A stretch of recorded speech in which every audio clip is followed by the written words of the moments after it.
Welcome back to Barrel Brothers, and today we're on the Advan A3As. Stay tuned.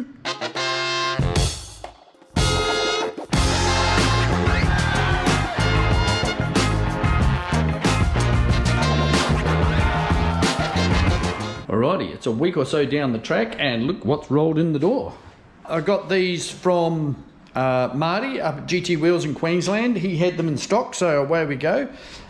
We'll just do a quick check here on the sizing so you can see the difference. This is an inch wider. Would actually be easier if I just put it flat on the bench, wouldn't it? I'm so smart sometimes. You can see the difference there. So yeah, I've got to start cutting them up, which is a little drama because I don't have my plasma cutter anymore. And the thing too is I've got to do it in the lathe sort of back to front, and I don't want to damage this. This is all powder coated, it's clear powder coated on the top, and that's silver powder coated there. I have to take that out and attach it somehow so it doesn't damage this. But if I take too big a cut, because I've got to cut down in here, if I take too big a cut, it will grab and spin and chew up my powder coating. So I'm making life hard for myself by getting rid of all my gear, aren't I? Anyway, it's okay. This is back to hobby status now, so we'll have a bit of fun with it. All right, let's get stuck into it. Now, normally when we do these wheels, when we machine them, we're machining the lips off, so it's really not a problem because this just goes on like that. This face here goes up against the chuck, and then we made up the spigot gizmo here to hold it all in, and that just all screws in there and holds it.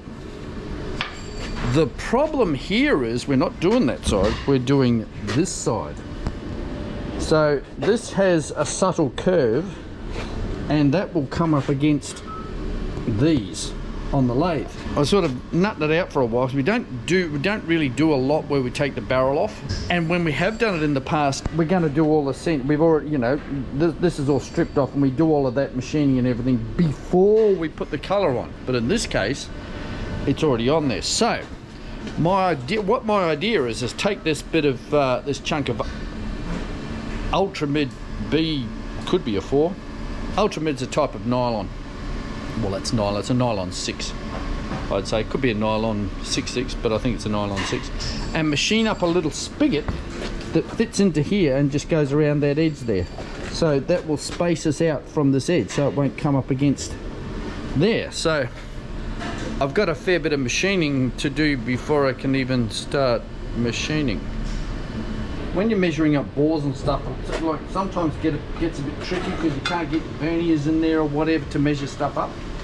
That's where one of these little gizmos comes in very handy. So what you do is push it in like that, stick it in the hole, undo it. Alright, make sure it's all nice and settled.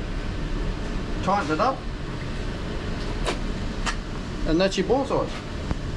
Easy. Just measure that. In this case, it is 70 millimeters, which I knew already, but never hurts to check, Measure twice, cut once. We've got all our block set up in here. I don't know how I'm going to cut it yet, but we'll just sort of machine everything flat and then go from there. What I ended up doing for the centers on these on the wheels, so I can put them in the lathe without sorting this, I was fizzling around and I found this. So what I've done is done a little machine off the edge. And as you can see, if you can see, there's a bit of an angle on it too. So it fits in there nice and tight and doesn't, see the gap? Doesn't touch on the powder coating. So that'll a lot less pissing around than that the block of nylon that I had. Now that we have everything all lined up and ready to go, time to crank up the old girl and start carving it all off. Normally we'll just plasma cut straight through there, but yeah, I've got to machine all this edge off. Time consuming and messy. If you're doing this, if you're cutting up wheels and doing it, invest in a plasma cutter. It's just so much easier. It takes a couple of seconds and it's done. So yeah, anyway, I don't have one of them anymore, so bugger.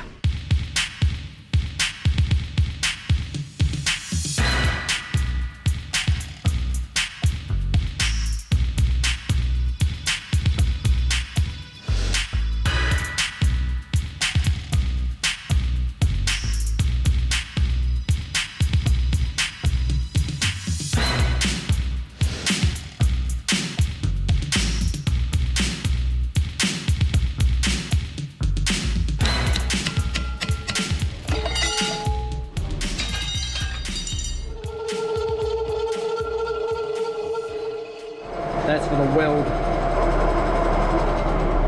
Look at that bloody mess. Some chump's going to have to clean that up. We'll see how that, how like doing the sizes on paper actually pertains to the wheel itself, which I've got just here. We'll put together in a minute and do a measure on it. But we'll do it on paper first. Let's get rid of the lunchbox. And oh, a cappuccino ECU.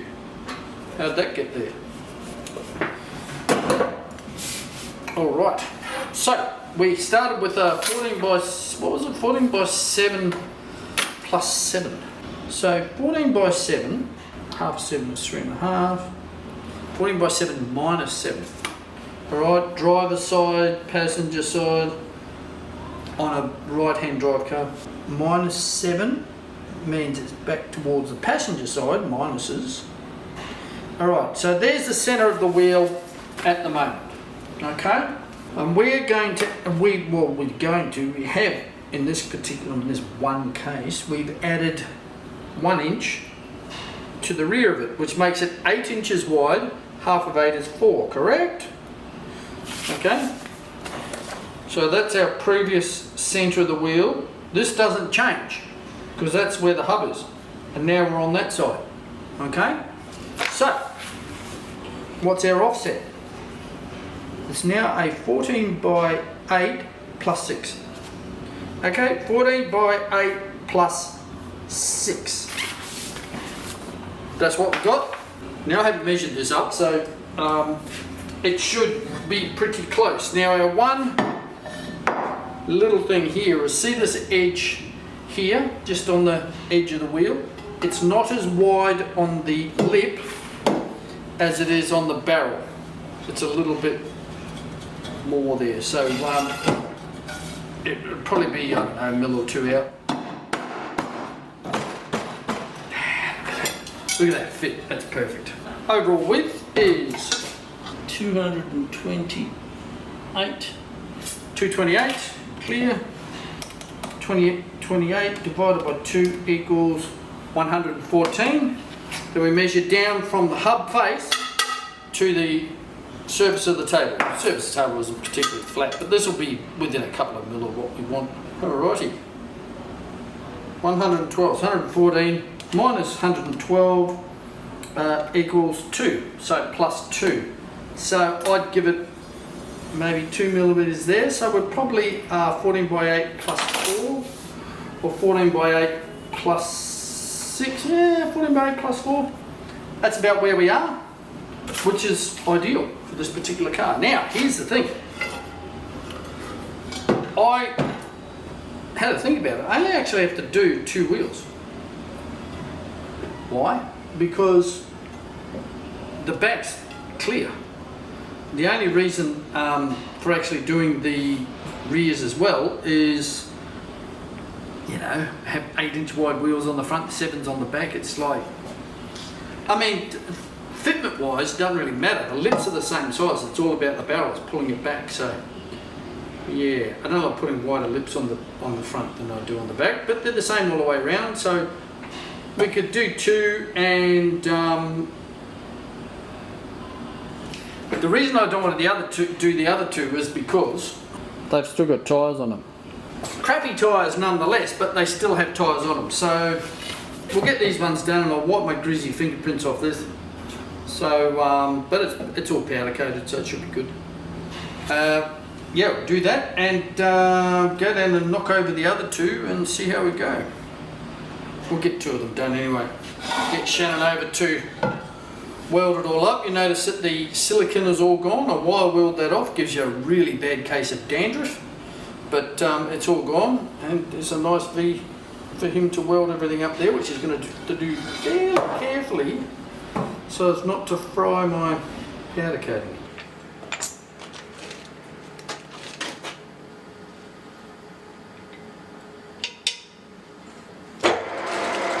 Vibration damper.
that's to get rid of all the dandruff that came off from wire wheeling this off. Here's the thing, lots of people have got compressors at home. It's very tempting to give your spacer blow. Don't do it, all right? There could be a little bit of gunk in there. It's going to come out of the speed at the speed of a bullet into your eye, and suddenly you have no eyesight, or you've ruined an eye. It's the same as those wire wheels. If you're on a wire wheel, always, like if you're on anything, just wear safety glasses, because those wires come out. Yeah. Ask me how I know that one. That's why I wear safety glasses. Look, honestly, having something picked out of your eye is my least most favourite thing ever. They put the stuff in so you can't feel it, but it feels like on your eye. Imagine that. Oh, God, it makes me shudder just thinking about it. Mark, the safety king. All right? You can learn stuff because I was an idiot.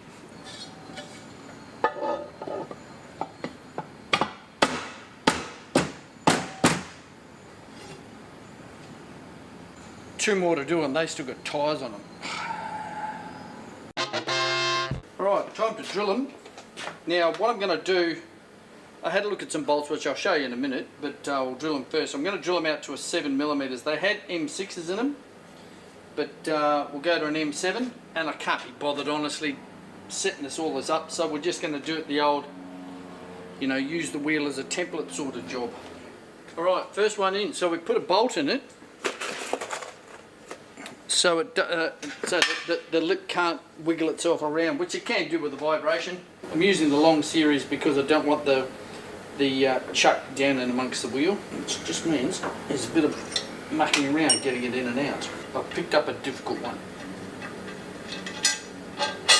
Alright, so is it the bolt or the nut? And one of them doesn't like the other, and it is the nut.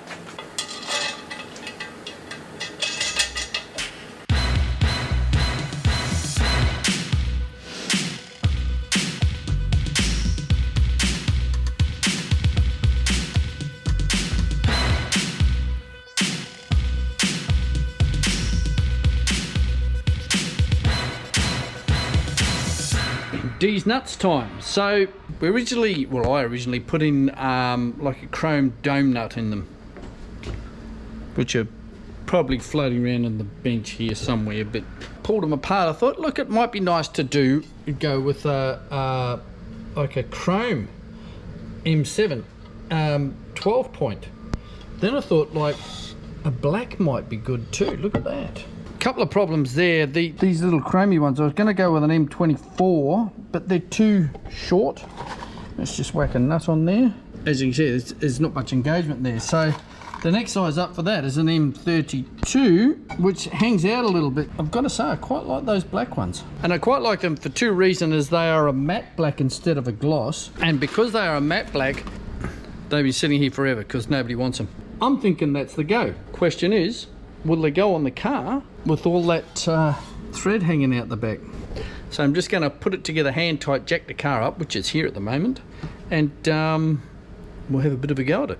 See if they fit all right. Could always go with a gold spike. Despite the moustache, I'm not that ostentatious. What else have I got floating around here? There we go. There's some black spikes too.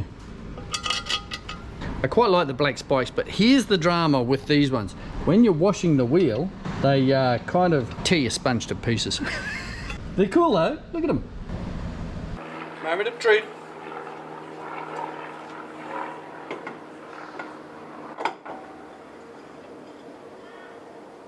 It's a miss. The other beauty of running these ones is we can run a hub ring in there as well.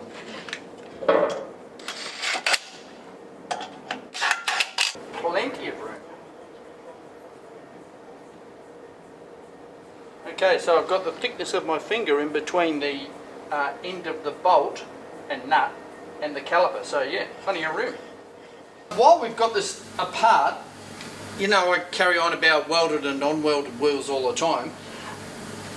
This is why these have to be welded. You can't just put extra bolts in between because look, there's a void there. See that? Alright, so if you put an extra bolt in, it's just pulling down on, it's not pulling down on anything, there's just nothing there. So, you know, They come from the factory welded. Weld them back up. Easy. It's not hard, just get your mate to do it. I'm not using Loctite on because they need to be welded up yet, but we will get there. So if we give these a little nip up, that will be ready to weld. I'll have to get a hold of Shannon and get him around here, or I'll take him, actually I don't have a welder here anymore, so I'll probably take him around to his place and get him to weld them all up. They just need welding. Once they're welded, we can seal them up, do the bolts up properly and put them on the cart, or put a tyre on them and put them on the cart. Coming up on 2 o'clock and I'm sweating, and I'm going to go home and have a nice cold, well, I drink lemon squash, I drink beer, or some very nice Japanese whiskey that I quite like called Tottori, Tottori. Well worth a drop if you like sort of non-scotchy, more bourbony flavours, but not as sweet. This stuff's delicious. Let's get stuck into it. Going home, that is.